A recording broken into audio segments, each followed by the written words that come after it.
The music of a Glinka to herald a very special missions today, actually, because we'll be having a special guest, a guest who turns 18 today, a member of the fam, and we'll say hello to Olivia a little bit later on. She's sort of getting organised, and we're having a bit of a special afternoon. So she's going to bring in her playlist shortly, and we'll... Very cool. Yay! So yes, how are you, Frank? Very well. Now, I sent you a playlist this You afternoon. did. I saw it there. It popped up on the screen. That looks great. So, look, maybe we could run with that on tomorrow or Sunday. Yeah, whichever. I think I'm free though, so yeah, sure. I can't stay for the whole few commitments. That's but, fine. No that's worries cool. at all. Liv's got something planned. Yeah, look, she said she's got a playlist organised, so we'll wait and see. It's probably got some Bowie in it. Yeah, I dare say she does. Nice. Yes. In fact, she was wanting, all she wanted for her birthday was vinyl. So she had a big list of fave albums, and I sort of rang up Dixon's Records at a couple of stores, and no one's got any of them. So I'll tell you who's worth checking out these days. Yeah. I mean, you're paying new prices, but JB Hi-Fi now stock a fair bit of vinyl. I've heard this, and that's okay. I mean, it's a special occasion, and I think that would be nice to find some of her place would be faves. Gaslight. Yeah, A few Gaslight, others around sure. town that still dealing quite a lot of vinyl. So. Okay. Well, that's all right. Gaslight, And even JB. Basement in town. Have you ever been in there? I'm writing this down. The basement. Basement Discs. Oh, Basement Discs. Yeah, It's in the Hart. arcade down near the Australia arcade. That's and it. A little narrow staircase that leads down and in. Yes. They stock a bit of vinyl too. So. They do. I know. I've been there. That's a great one. Thank you for reminding me about I go that. there quite often because they have some quite esoteric stuff in there off Do they? the shelf. And it's one of those great shops that if you're in town, go get a coffee, go in there and have a bit of a look easily around. kill a day browsing. Yes, that's it. Yeah. Oh, that's great. Yes, I'm aware of Basement Discs down there. It's one of those wonderful little grotto underground shops. Yeah, and it literally is one of those, if you didn't know it was there, you'd probably walk past it a dozen times and not know. Not even know. That's it. Yeah, very good. But I'm aware that there are a lot of new pressings out there now, and so that's certainly another option. A lot of... It's interesting how many artists are now doing vinyl pressings and have limited releases of a vinyl of a new album or even if there's an anniversary edition of an album that was released well and truly in the CD era. Yes. So they're now doing a 25th anniversary or a 20th anniversary special edition pressing in vinyl of know. Oh, great. Oh, well, that's the way to do it, isn't it? Sort of get the novelty factor out there. I did notice one band even released a cylinder. Wow. An Edison cylinder. I think that'd be very few people. Yes, that could play it. I think it was more just for the shock value or sort of novelty value. But it was previewed on Techmoan's program. He said, I can imagine a whole bunch of particularly if it's a more modern artist, the followers are quickly Googling what the hell is a cylinder. Yes, they would be. They wouldn't know. They think it's something that it's a part of a toilet roll. But and cassettes, of course. A lot of bands are reissuing on cassettes. That's also quite... It's one of my favourite memes. It's running around has been running around on social media for a while now, the advent of cassettes coming back a bit. Yeah. And of course, the meme runs along the lines of, if you basically have one of these, you need one of these, and the one of these that you need is a pencil, a hexagonal pencil. Right. And only people who've dealt with cassettes will know why. Why you need a hexagonal pencil. Yeah. Well, that's... Stick it in the drive so that you can reel them in when they're thrown out tape all over the place. Absolutely, I know. The bane of my life is cassettes. And you eject one out of a car deck and the cassette comes out with this great long trail of tape leading back into the transport, and you're going, I know. But cats love them. All of that, all of that stuff. Yeah, tape stuff, but yeah. Anyhow, so look, it's good that it's great to hear these obsolescent media, sort of getting their next phase, becoming retro cool. And, I certainly see there's still a number of manufacturers making CD players, and they're current. Yes. Certainly turntables are now more prolific again. Yes. You can walk in, like again, JB Hi-Fi sell turntables. It's amazing. And they sell everything from pretty low budget, plug into your amp type ones, to slightly higher end. Mm-hmm. But they also sell ones that have already got preamps built in and even USB outputs. Yes, that's right. So you can just plug them into your system. They're catering to that change in market, and of course then there's the esoteric places like Vinyl Revival and all that deal in them. Yes, that's it. And I've noticed that there's a real resurgence. It's quite a big business. It's a pity a lot of the stamping stampers and presses were scrapped back in the 80s. Well, one of the best ones, apparently, a lot of artists go, is still here in Melbourne. Oh, really? Down in Hyatt somewhere. Is that right? Okay. Retained all the old gear and has kept it going. Fantastic. Oh, that's a good story. I'll have to investigate that. I wonder if there's any profiling of them in the, because it could be. Yeah, I remember reading an article, sort of, I don't know, 5 or 10 years back about that. They'd kept it going, and it was local. And at that stage, there were very few around the world, and so international artists were coming here to get stuff pressed and mastered. And yeah, look, I think people by and large had thought it had done and dusted, and there was no. Many record presses were basically sold for scrap metal. I remember seeing one at a shop in Hawthorne back in the 80s. There was a whole cutting arrangement there, and the desk, everything. I don't know where it came from. And I bought these. I wish I bought the turntables, because I did. I bought one turntable because the guy thought it was a potting wheel. And it's a huge 16-inch one with a big motor at the bottom and cutting lathe. That's under the desk in the garage. What am I saying? They also had a couple of CE turntables, which I wish I'd got. And I got that. I wish I got the cutting assembly, because that was just still sitting there. And the desk had had a panel. So it must have come from one of the smaller recording studios. And it also I got the speaker from it as well. It had an RCA speaker. So I picked up a bit of it, but I wish I'd just... Because I guess the desk would have been, and maybe ancillary, you would have been incorporated the kind of compressors and stuff that we use. Oh, it would have been great. Whole bandwidth limited and stuff, so you would have been perfect. Within kind of spec and all that stuff. Indeed. Which I guess you could emulate the electronic side of it these days, but to have an original set of gear that was specifically set up just to do that. Yeah, I know, and it's all got the correct pre-emphasis, and everything is... RIA curve stuff. And that's it. And you have to heat the starters. I mean, there's a little oven on. I mean, they're so complex, and so purpose built in every sense. But look, I'm sure there's. Even those Presto machines, the small, the Buyer. So what am I saying? The Buyer machines, the portable ones, they work. The people cut acetates on. I think they can be. I've noticed that there's a resurgence of interest in those, and they go for silly money on eBay now. Yeah, wow. Yeah, and they, you could use one of them for some sort of custom arrangement. So I wonder if too, because one of the things I know, I've got a couple of pressings here that I bought that they're Japanese half-speed masters.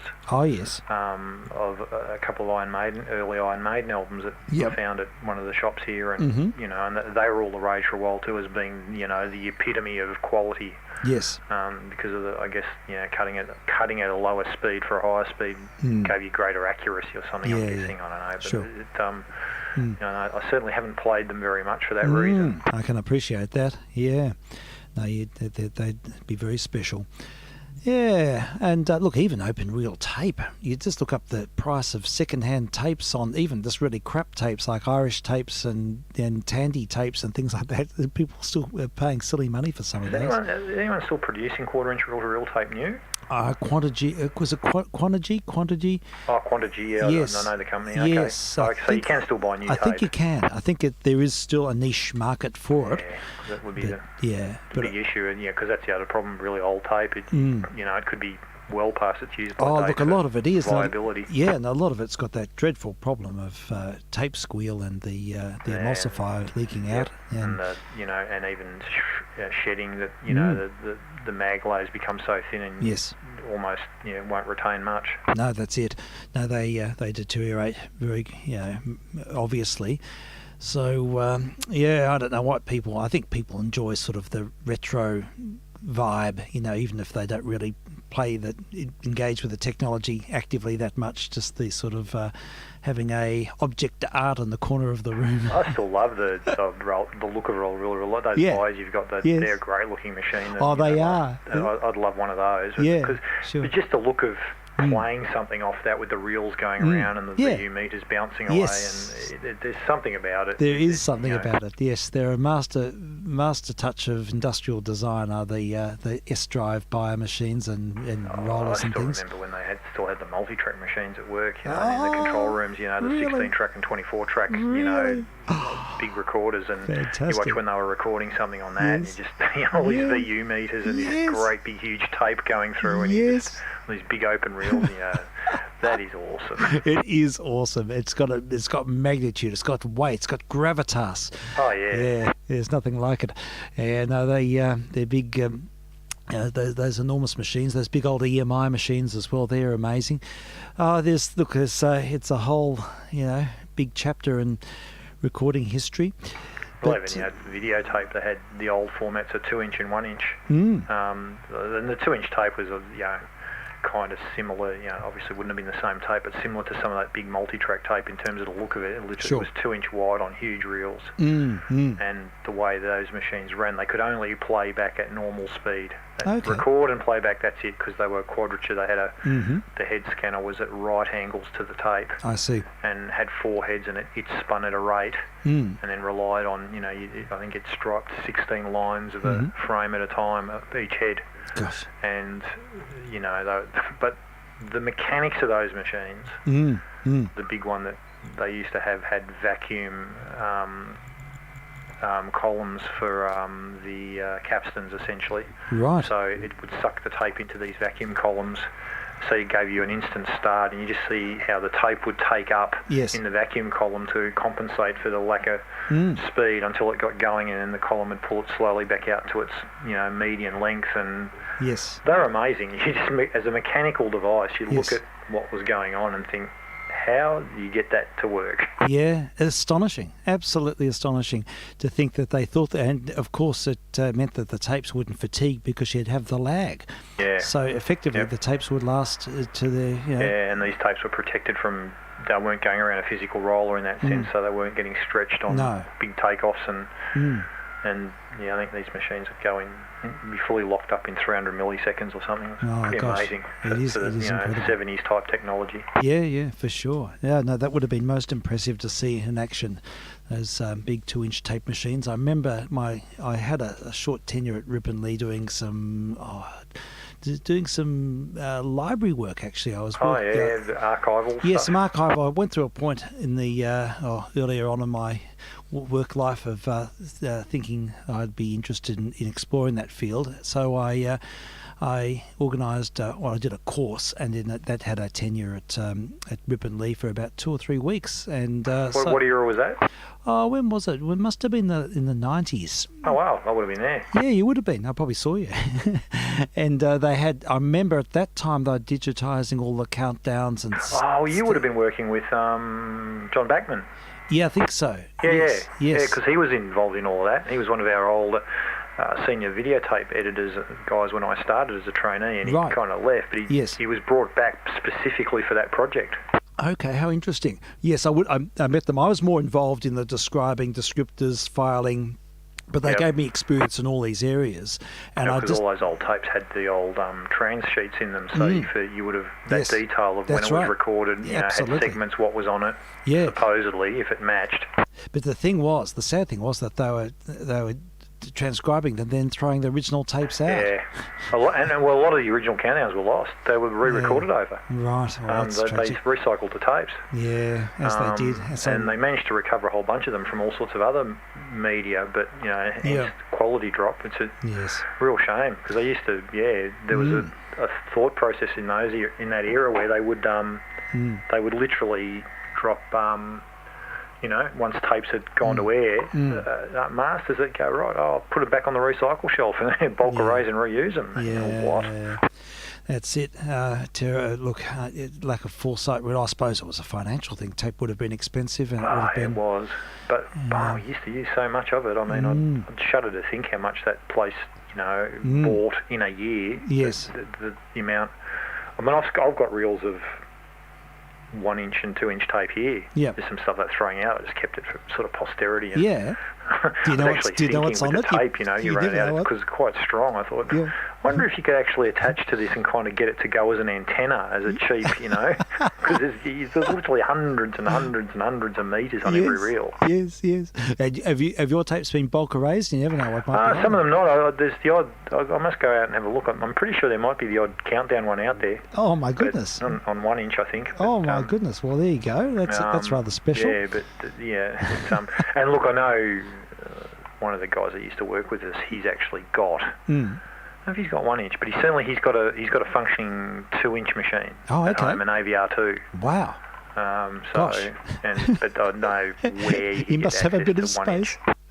Yeah. Well, this is the thing. You have to find. I mean, anyone who's got the equipment at hand.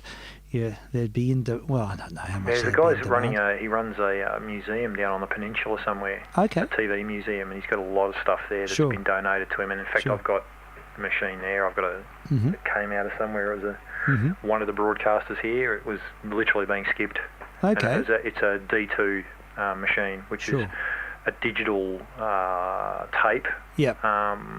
So encoded on tape digital, but it's a PAL analog output. I see. And quite a sophisticated machine. That's fully functional. I haven't fired it up in a few years, but I've got some tapes there and some bits and pieces, but it's it's of no use to me. Yeah. I'm thinking I need to...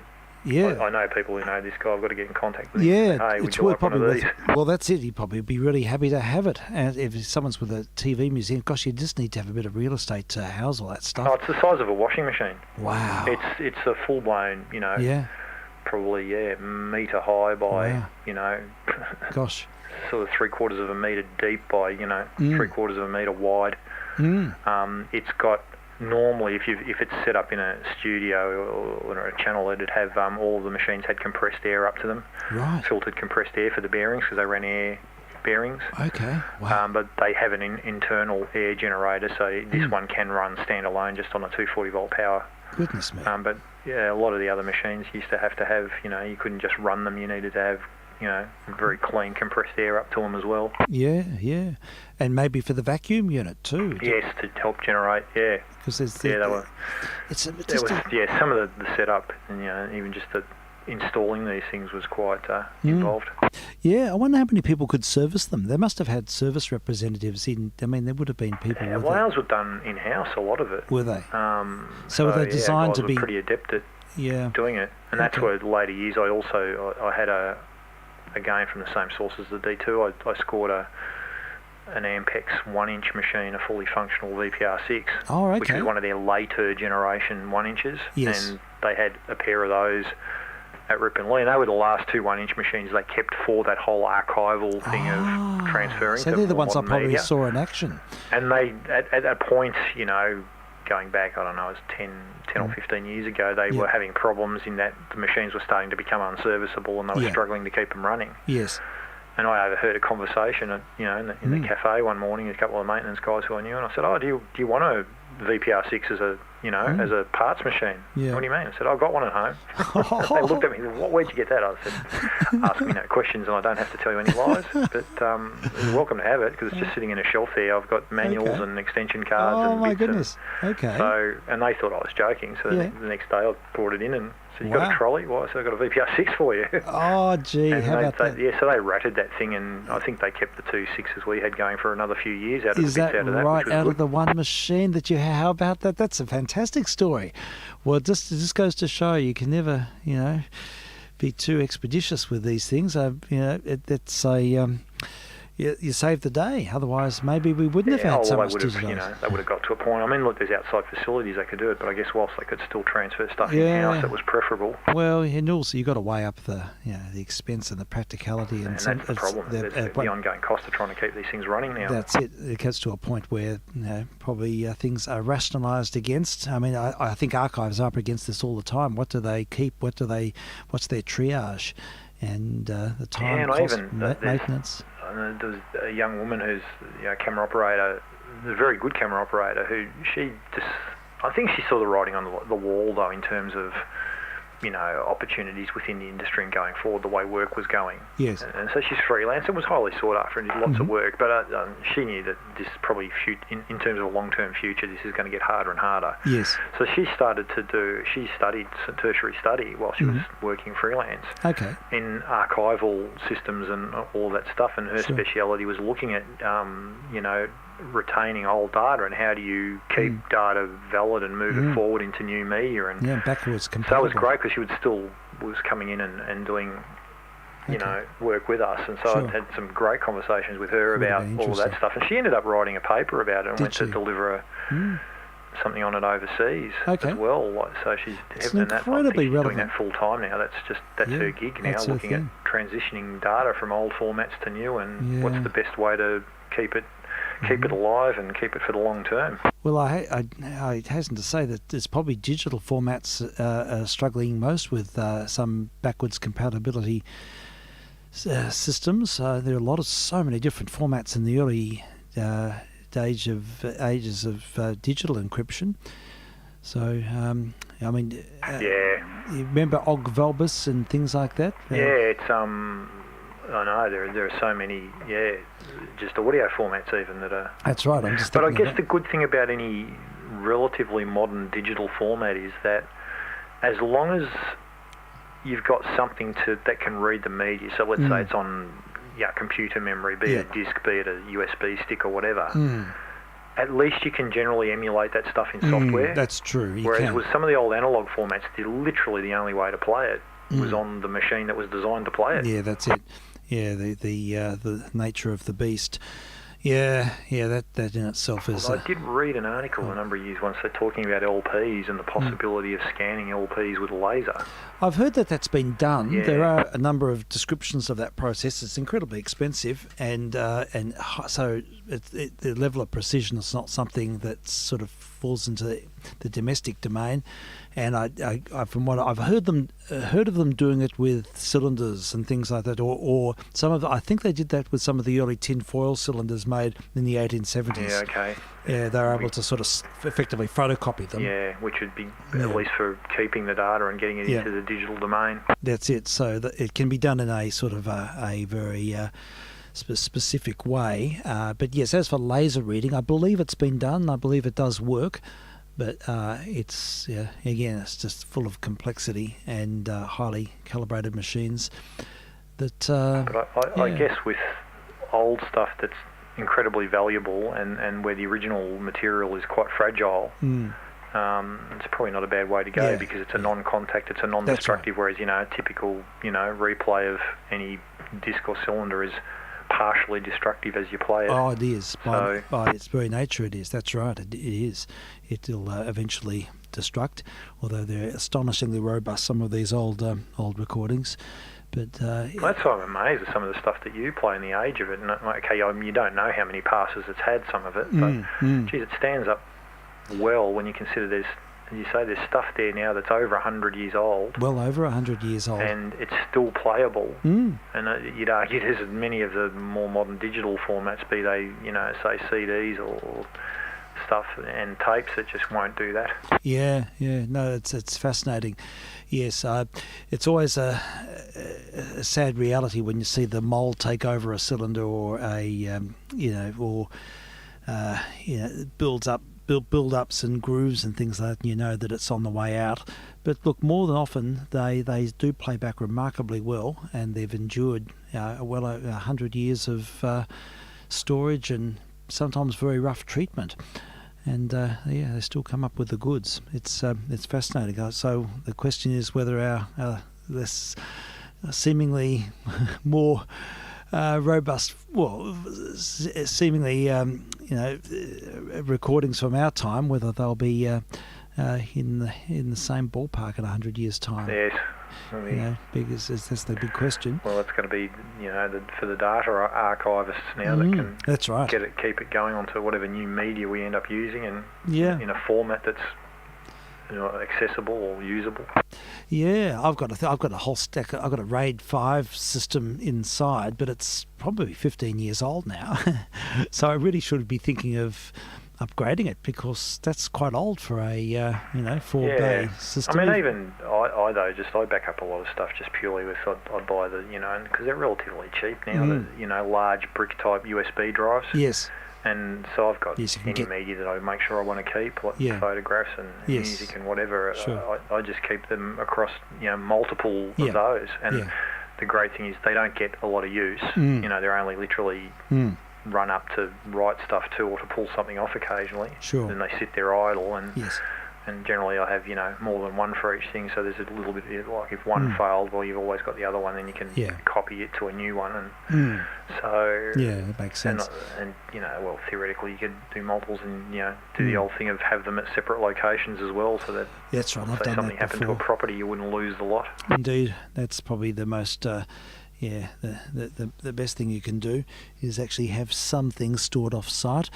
But it's an interesting one, the whole business of the problem, of course, is that you can store such vast amount of data on one device, and they're so prone to catastrophic failure. You can't. Yeah, you can lose an awful lot in one hit. You certainly can. It's not like a tape or a disc where you can sort of nudge the stylus along, or you can cut a bit of tape out, or just move the carriage. But in the case of data storage, it's a different story.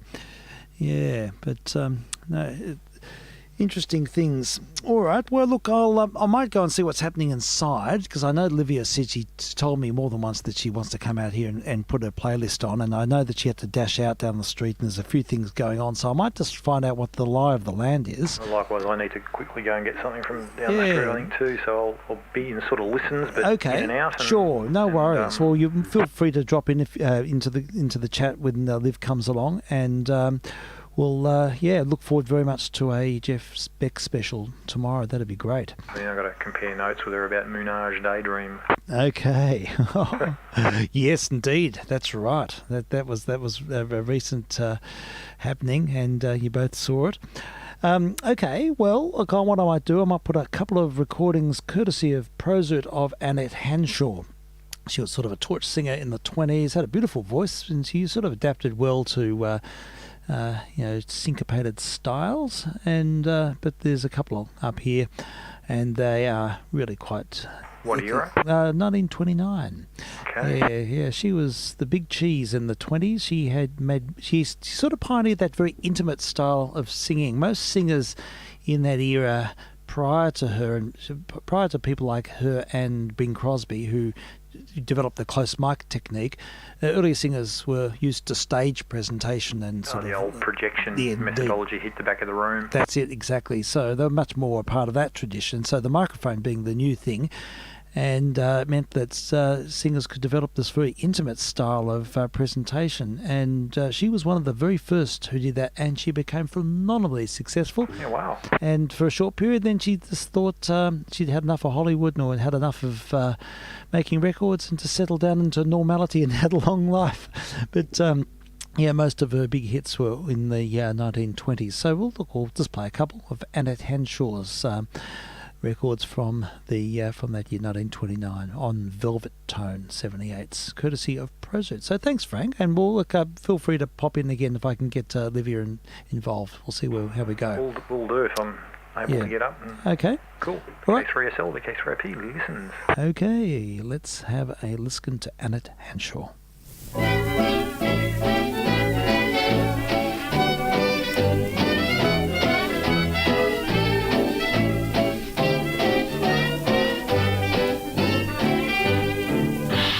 When night is creeping and I should be sleeping in bed, if you were peeping, you'd find that I'm weeping instead. My loving daddy left his baby again. Said he'd come back, but he forgot to say when. Night after night, I'm crying, Daddy, won't you please come home? Daddy, won't you please come home? I'm so lonesome. No one can fill that vacant chair. Home isn't home when you're not there. No need to knock, the door is open for you. Read, Daddy, even the clock keeps ticking. Daddy, won't you please come home? Daddy, do you have to roam so very long? There's lots of other new sheiks who would like to be chic and haven't slipped yet, but I'm liable to weaken. Daddy, Daddy, won't you please come home?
Daddy, won't you please come home?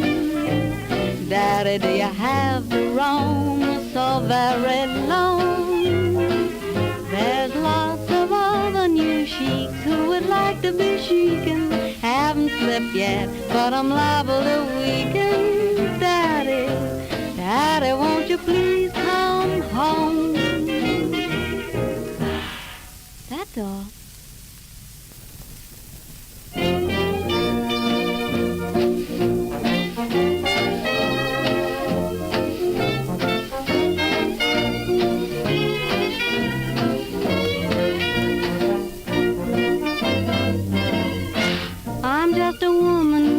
A lonely woman waiting on a weary shore. I'm just a woman that's only human, one you should be sorry for. Got up this morning along about dawn. Without a warning, I found he was gone. Why should he do it? How could he do it? He never done it before. Am I blue? Am I blue? Ain't these tears in these eyes telling you? Am I blue? You'd be too if each plan with your man done fell through. Was a time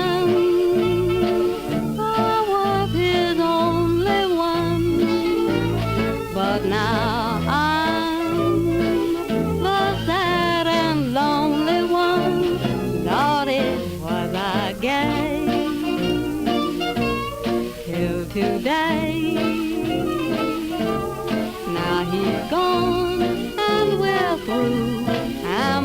blue.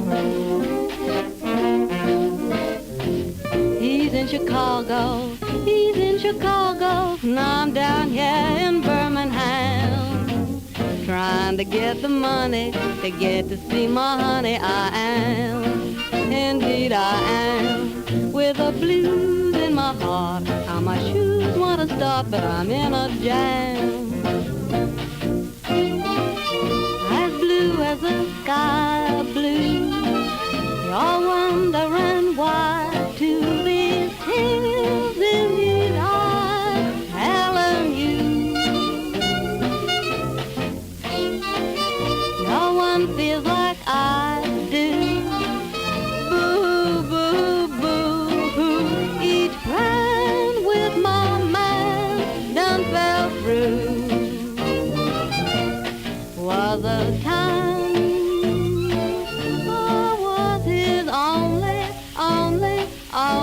one, but now I'm a sad and lonely one. Lordy, was I gay? Oh Lord, was I gay? Till today that man went away. Now he's gone, and with who am I blue? That's all. That's all from Annette Hanshaw. Oh. Okay, we'll just do a little bit of a Fadomatic there, and yes, Annette Hanshaw there from 1929. And I think we are set. Livy, are you on mic? Can you? Hello. Hello. Which mic are you on? I don't know which one. Testing. Yes, there you are. Happy birthday, Liv. Thank you. Yay. This is great. Special occasion. Yeah. It's all happening. In fact, we've got a lot of people arriving fairly soon, so we'll just sort of, we'll just make this something a little spot moment special. And a little snippet. Yeah. So, yeah, this is the day. 18 today. I've got some champagne. Would you like a glass of champagne? Maybe on I'll have air? a little. You can have your first official drink on air if you like. Official. I can even.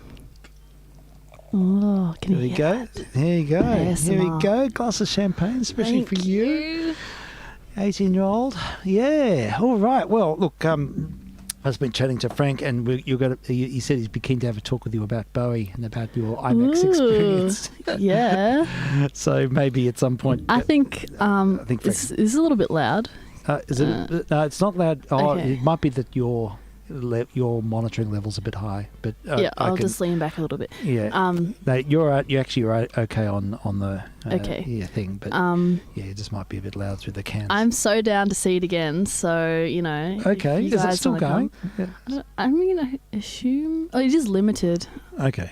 Well, we can check things out. Yeah, we'll have a. Yeah. see. All right. Well, what I thought would be great is if you've got a few sort of. I do have a few faves. tunes. Yeah. Now, you have to check that I've made changes to the system since last time. So I wonder, can you find a connection point on the? Maybe we should explore that. And I'll put another track on just while you quickly get. Actually, tell me, what's your first track? I can look it up on YouTube. Oh, sure. And then we can do it that way, maybe to start with. And Okay. Then you go with your phone, Spotify. Okay, sure. Yeah. So. Well, the first one is "Since I've Been Loving You," Led Zeppelin. Ah.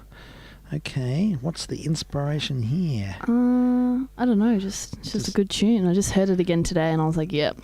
It goes on the list. This is a good one. Good I mean, I study feel music. like, honestly, like, I've never really been one to, like, study with music. Like, I used to listen to this classical music, but for some reason, like, this exam season, I've just, like, I need it to keep me going. So Okay.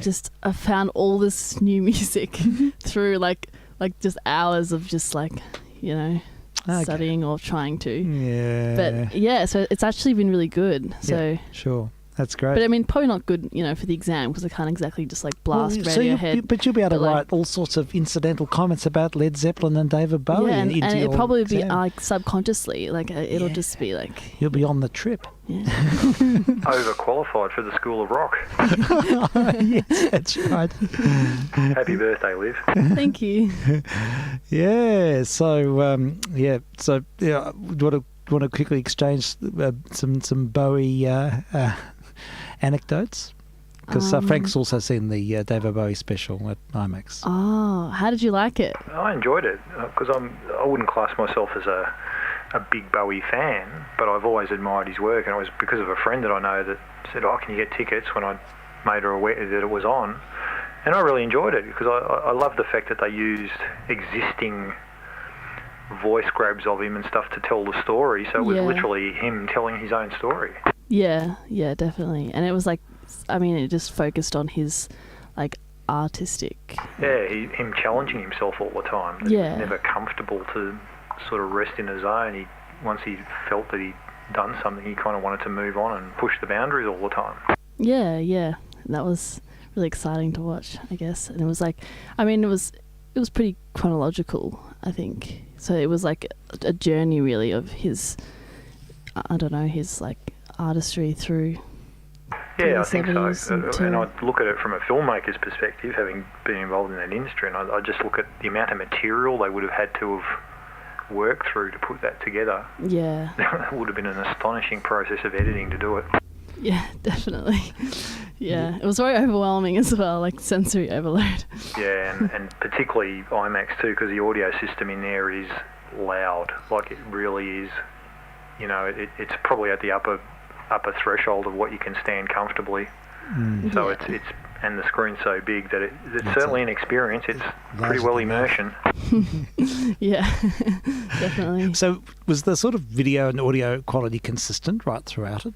Did it sort of hold up? You know, because I can imagine they'd come from such a variety of sources. You can't, you need some consistency, something so you wouldn't get sort of feel like you're being chopped and changed too much. Yeah, well, I mean, it was very engaging throughout, so I guess, it was pretty consistent. So they dealt with one interview, like... Oh, well, they kind of went back and forth, from what I remember. Like, they had, like, snippets from, like, one interview, and then maybe that same interview was, like aired again, like, I don't know, depending on, like, how relevant it was. Because it could be at risk of it looking like he's talking to himself. You know what I mean? Yeah, it was sort of like duration, really. Yeah, I don't think it went that way. I thought it was really well used. Like, as Lou says, they used, there'd be one particular, like, you could sense, okay, that's part of that interview or that one, you know, when the grabs were used, but the grabs were really appropriate to what was on screen at the time. I thought the audio quality of all that stuff was reasonably consistent and good. Probably some of the video stuff varied a bit, like some of the very early clip stuff you can tell, that's the early video and, you know, been pulled out of a 4:3 format or whatever, but so there were variations there, but I think they covered it well. You know, it was really well put together. But the use of audio, like the audio quality, particularly musically, all that stuff was great, and the voice grabs were well used. They obviously did a fair bit of work to get it to sound pretty clean and decent. Yeah, I mean, it's amazing what they could do. Look what they did with Get Up with the the Beatles thing. It's unbelievable. Oh, we need to rewatch that. Yeah. So, have you seen that, Frank? No. Which one's that? The Beatles thing. The Get Back. Get Back. I've bits of it, but I've not seen the whole thing. I need to sit down and watch the whole thing. Yeah, it'd be good to see it all. I only seen snips. Yeah, but what do you mean? Oh no, we did watch it. Didn't we? The whole thing? Yeah, no, we did. I thought it was one episode we didn't see. Oh, that's right. I would recommend watching, like, I think it might have been the second part, because the first one is very, like, I remember we were kind of, like, a bit underwhelmed. We were like, because I guess it's a part of, like, the story, like building the story, like how, like, they were having a lot of problems just with the band, but, like, I just remember, like, the second part was so good because they were actually, second part was when amazing. they were, like, they were creatively into play. So going back to Bowie, did they sort of look at his relationship with the other band members and other people who were sort of his inspirations and they talked a little bit about Iman and because I think as he got older he realized what his priorities were and like how she was like the biggest influence or like the most important, like more important than his art. But I think before her he was sort of like a lone figure, like he seemed quite isolated. Okay. Yeah, I'd agree. It was very much, you know, he was his own entity, albeit through his various stage personas.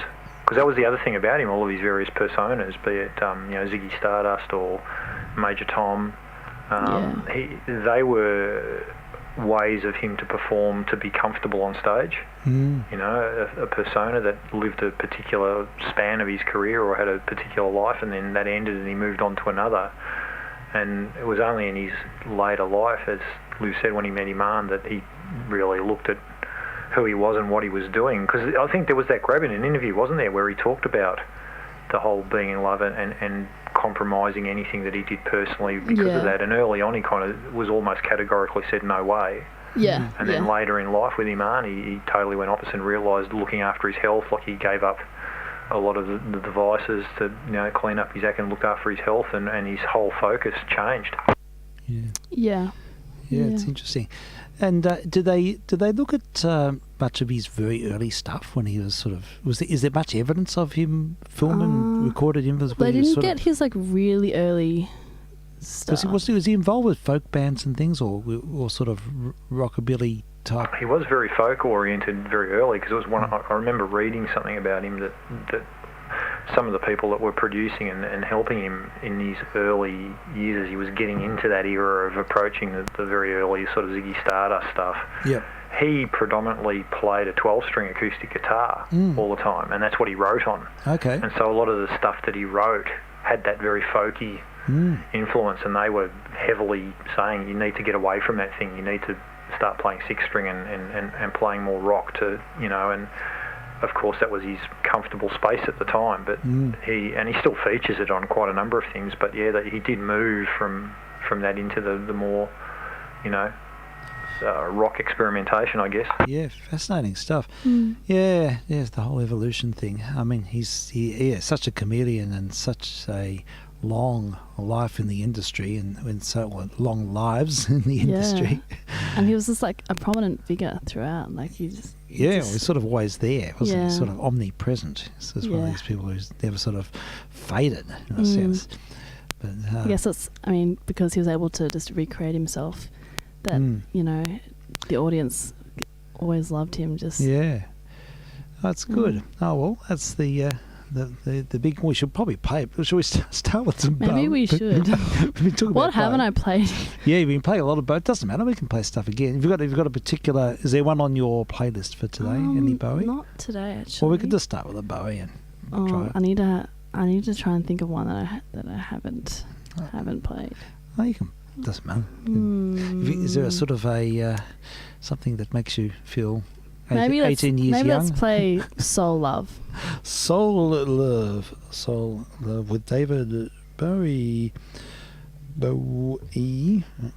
And I hope I don't get a copyright strike, but we'll just we'll just see what happens. We'll just go with the flow. And if they get cut out of the log, people will understand why. There's a sort of self-regulatory system now. But okay, Liv, let's have a listen to your first selection, David Bowie and Soul Love.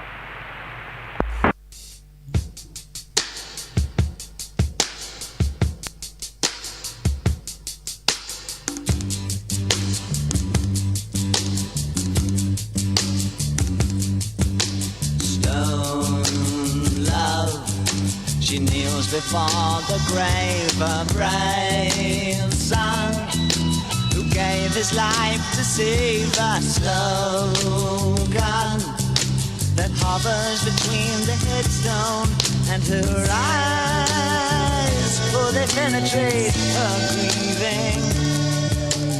You love a boy and girl, they're talking new words that only they can share in you.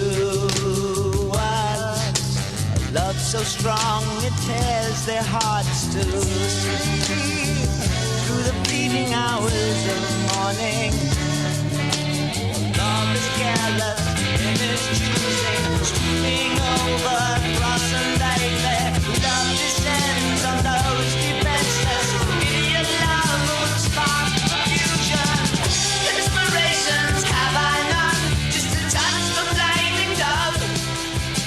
All I have is my love of love, and love is not loving.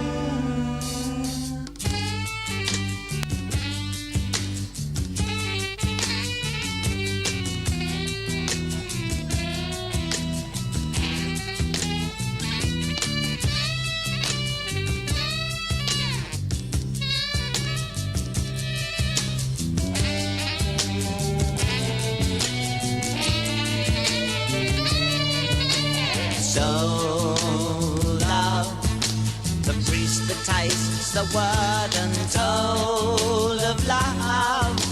And how my God on high is all love.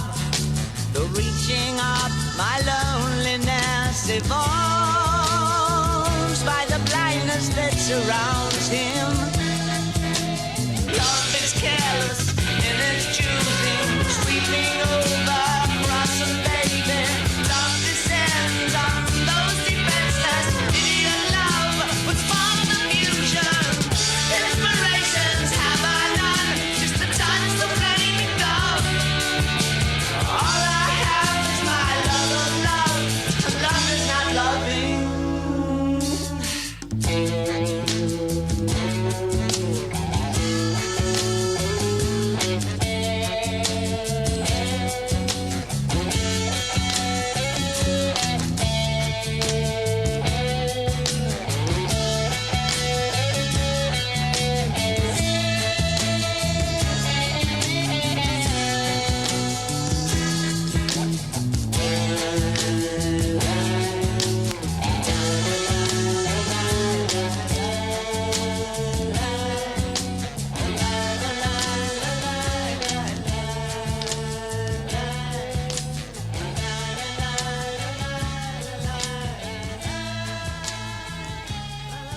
And there we have Soul Love by David Bowie. Yeah, the big B.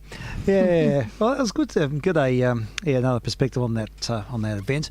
Now we've got to sort of keep the ball rolling because on a bit of a time crunch. We are, unfortunately, and we're all sending positive exam vibes. All of the thousands of listeners out there, we're all channeling sort of multi-inspirational. Yeah, somethings. So Appreciate it. I know it's a busy time. Yeah, it'll be over soon. It'll be all over soon. Then you'll be just I'll free. be free, and then I can do so many of these. Yeah, I'll come and torment you. You can anytime. All right, so here we go. We're moving forward, and the next one on the list is Since I've Been Loving You, Led Zeppelin. And this is good exam study vibe, isn't it? So sort of music to immerse you could say oneself. Yeah, let's have a listen.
From 7 to 11 every night really makes life a drag. I don't think that's right.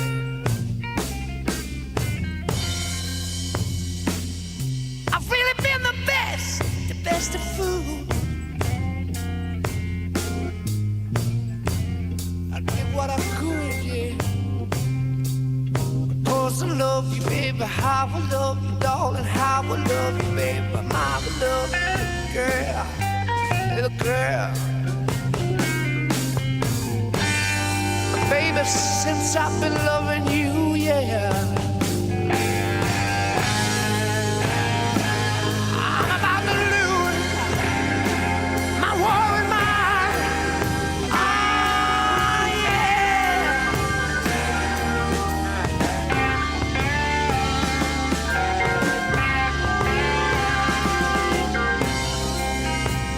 Everybody trying to tell me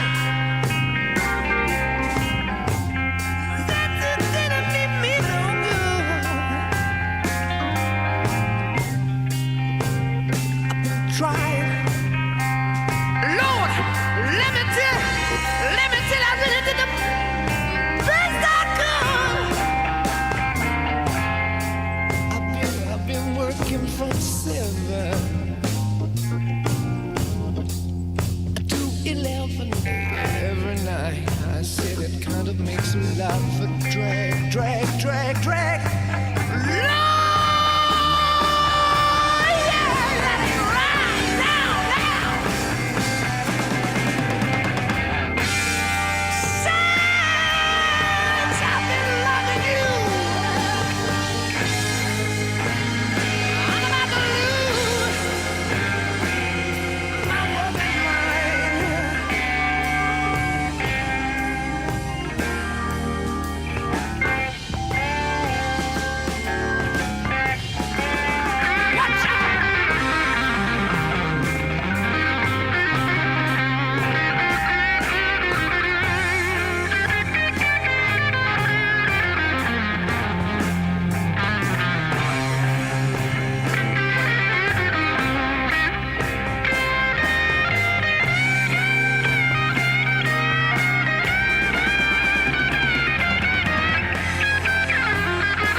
My tears, it felt like rain.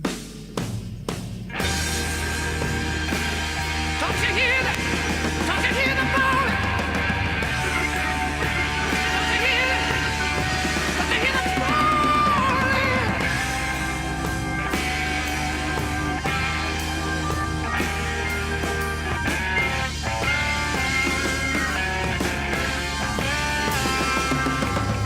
Do you remember, Mama? When I'm at the Bolivia, I said you had the nerve. Damn it, you didn't want me, Mama. Yeah. Open my front door, hear my back door slam. You know I must have one of them newfangled back door rams. I've been working from 7 to 11 every night. It kind of make love a drag.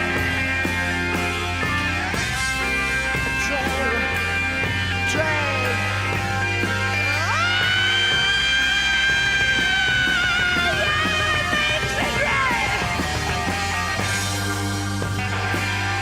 Baby, since I've been loving you,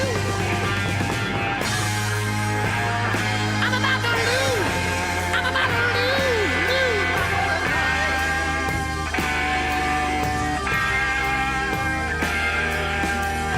Just one more. Just one more.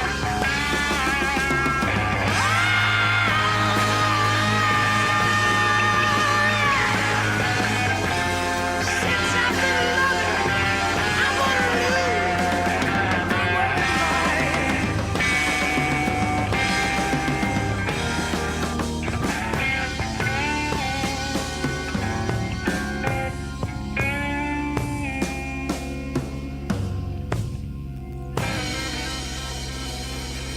That was Since I've Been Loving You, Led Zeppelin. Oh, Liv. Yeah, it's an raw anthem. energy. It is. It's just expansive and it's impassioned and it's Yeah. just, it's the universe in sort of. Oh, sorry. Is your mic on? Yes, you are. Is it on? Yeah, you are. I can, I can never tell.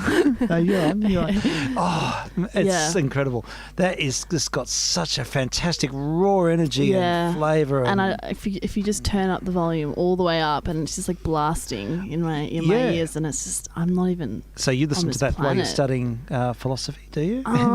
No, I actually need to think when I do that. Probably when I'm like, I don't know. I feel like history, like when I'm like studying history and I'm trying to like take notes, and like it just kind of it sort of primes up the historical pretext and gives everything. Even if it's like, I mean, like I don't know how this would ever relate to the French Revolution, but like it's just the passion, maybe. I don't know. The passion, the raw energy. It's amazing. Thank you. That was so good. All right, let's continue. These are a test transmission, by the way, on 160 and on UHF. Also streaming online. I don't know if the stream's going to hold up with with copyright, but we'll give it a go. And so if these disappear off the file, you know what's happened, and you can look them up anyhow. So look, let's continue. Jeff Buckley. Yeah, I mean, over the past few months, I feel like I've had a bit of a, I don't know, I've like gradually delved into his music, you've and become it's just Buckley-ized. Oh, it's just such a beautiful voice. Oh my goodness. It's, and honestly, like he mainly did covers, but I would argue that all his covers are better than the originals. Wow. I think he had like 1 or 2 albums before he died. But it's just so. Oh, okay. You have to listen to this one. We'll have to. Let's have a listen to "Lover You Should Have Come Over." Name of the song from Jeff Buckley. Thanks, Liv.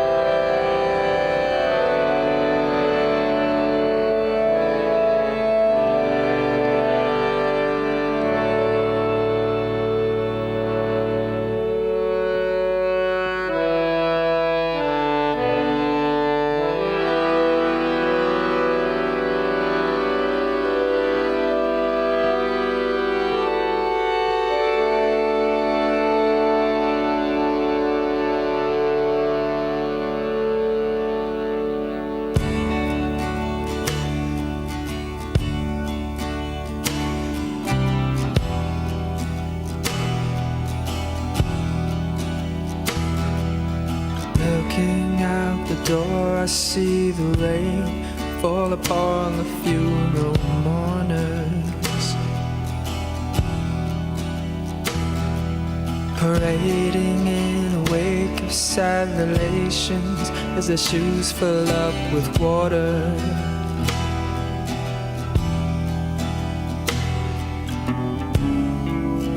Maybe I'm too young to keep good love from going wrong, but tonight you're on my mind and soul.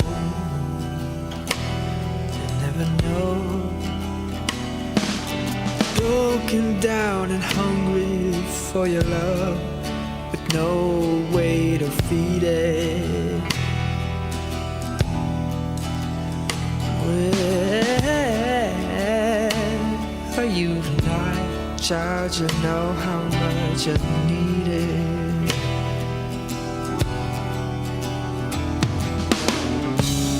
Too young to hold on, and too old to just break free and run.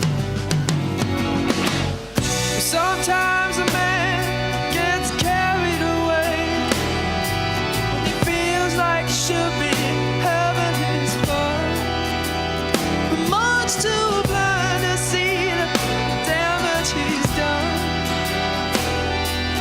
Sometimes a man must wait to find that really he has no one.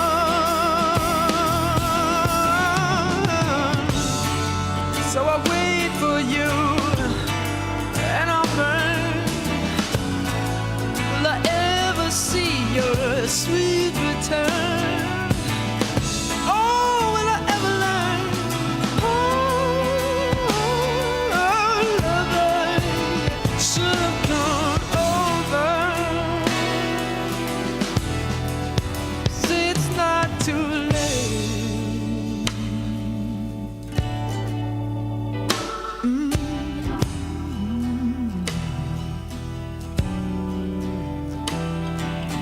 Lonely is the room, the bed is made, the open window lets the rain in.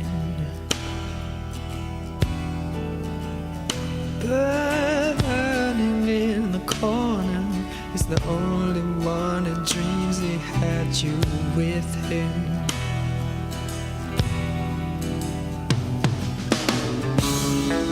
My body turns and yearns for a sleep that won't ever come. It's never over. My kingdom for a kiss upon her shoulder. It's never over. All my riches for her smiles when I step so soft against her. It's never over. All my blood for the sweetness of her laughter. It's never over. She's a tear that hangs inside my soul forever.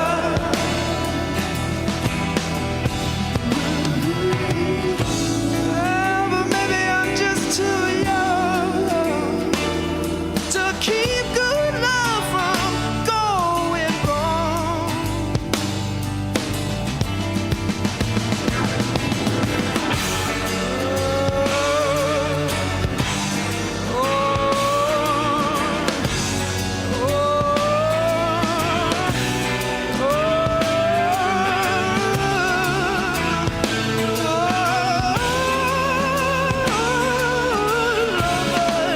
It should have come over.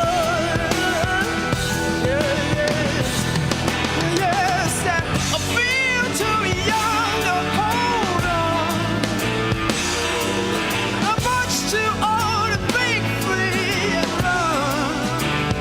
Too deaf, dumb, and blind to see the damage I've done.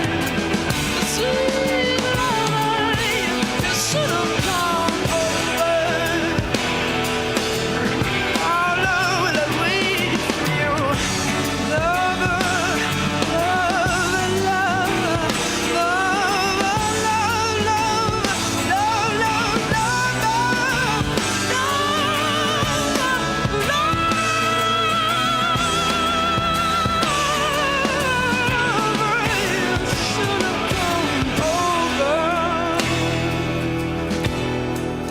it's not too late.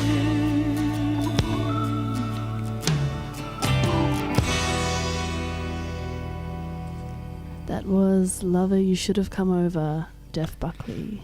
Oh, Liv, he's a It's an another. emotional experience. Yeah, it really is. He's got a beautiful voice, Yeah. and it really, like George Harrison was just talking about this. You can really sense his vulnerability, can't Yeah, you? yeah.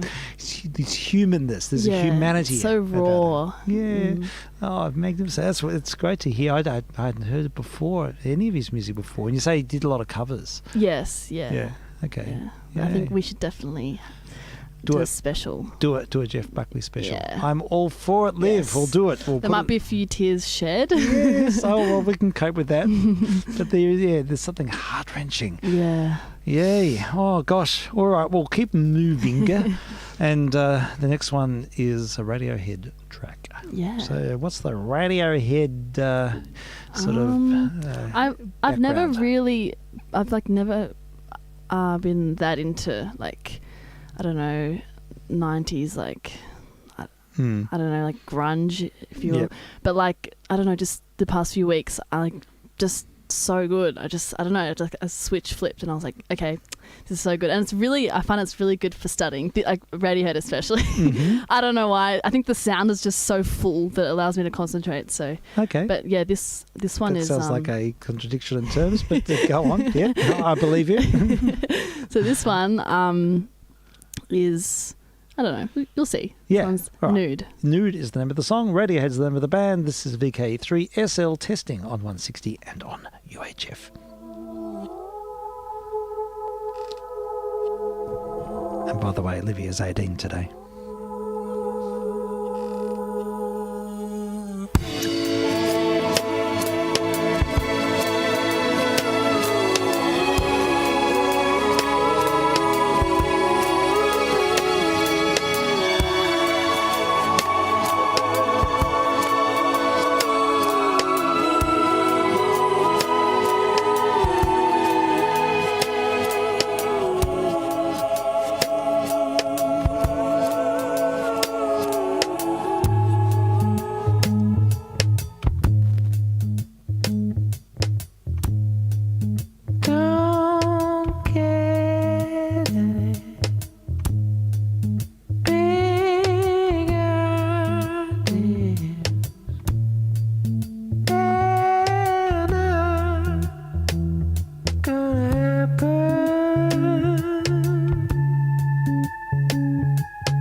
Very silly. That was Nude by Radiohead. Yeah, the delay was because we had the other amp switched in with the big RCA speakers, having it in full reflective ambiasonic sound. In our own zone here. Very much so. The room was sort of alive with sound energy and movement. Yeah. That was a great track. Radiohead. Yes. And so they sort of, I mean, it's perfect study music. That would be good because it's that sort of 60 Well, RPM. I mean, most of their stuff isn't really like that, but I mean, like, I guess maybe it's like a 50-50, but yeah, okay. yes. Yeah, I love its weight and those sort of subsonics. That's a good way to put it. There's a lot of weight. Yeah, resignation to gravity. Yeah. Oh, it's good. All right. So we're going to have to wind, unfortunately, because we've got a bit of a party sort of firing up for tonight. We've got a lot of people, a number of people coming over, and we've got to make a fire and get a few things sorted. I got to make a cheese board. Oh, okay. We got lots of cheese, so you'll have fun. Oh, that sounds good. Lots of cheese. I like cheese. And, we've got lots of pictures of Livia when she was really little. And, family stuff. And, it's going to be good. So what we'll do is we'll write out with a bit of a... And we'll end on some Pink Floyd. I think so, yes. And you've actually chosen quite a bit, so this will take us through for another 25 minutes or so, thereabouts.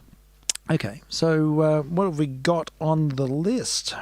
This one is one of their later songs, High Hopes. Okay. And what album is this one from? Do you know? Division Bell. Oh, okay. It's like 90s, I think. 90s, yep. Yeah.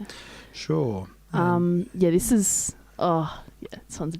Personal reference? What's the... I don't know, it just makes me feel a lot. Yeah, feel a lot. Yes. Yep, I get it. Yes. Yep, fair enough. No, we'll need to connect. Yeah. Yeah, okay. I can't describe what it is I feel, it just makes me feel. Yeah, so, that's good. Yeah. That's all that needs to be said because, we over-describe, we over-analyse these things.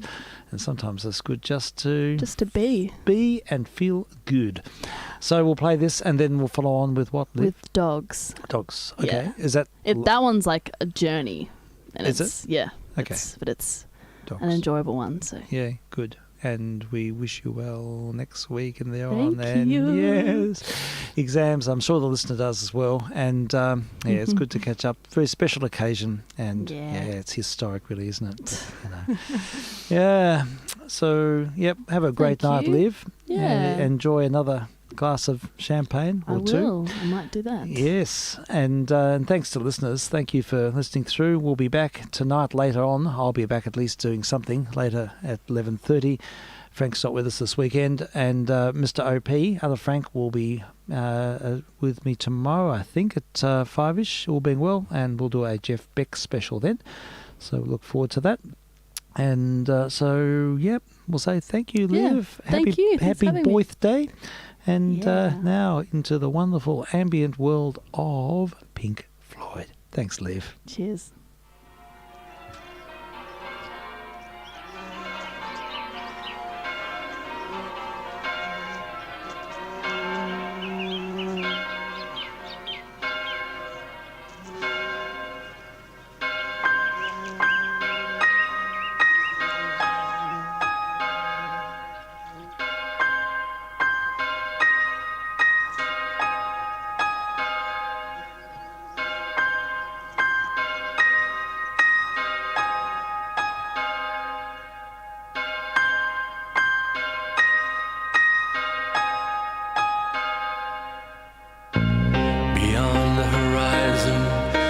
place we lived when we were young, in a world of magnets and miracles. Our thoughts strayed constantly and without boundary. The ringing of the division bell had begun. Along the long road and on down the causeway, still be there by the cut. There was a ragged band that followed in our footsteps, running before time took our dreams away.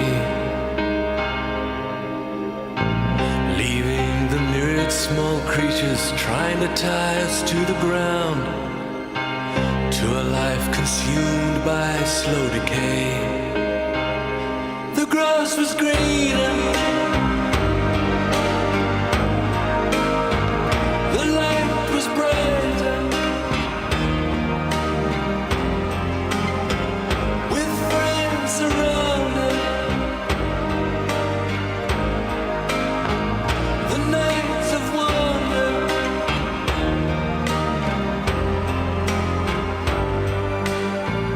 looking beyond the embers of bridges glowing behind us, to a glimpse of how green it was on the other side. Steps taken forwards, but sleepwalking back again, dragged by the force of some inner tide. At a higher altitude, the flag unfurled, we reached the dizzy heights of that dreamed of world.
Encumbered forever by desire and ambition, there's a hunger still unsatisfied. Our weary eyes still stray to the horizon, though down this road we've been so many times. The grass was greener, the light was brighter, the taste was sweeter, the nights of wonder, with friends surrounded, the door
Listening to the music of Pink Floyd.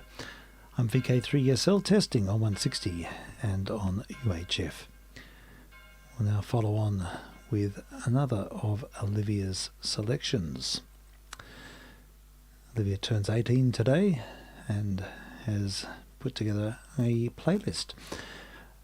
We'll feature now Dogs and another recording with Pink Floyd, and we look forward to your company later on tonight for a late night test missions on 160 and on UHF, streaming online as we do. I will have to terminate the stream at this point because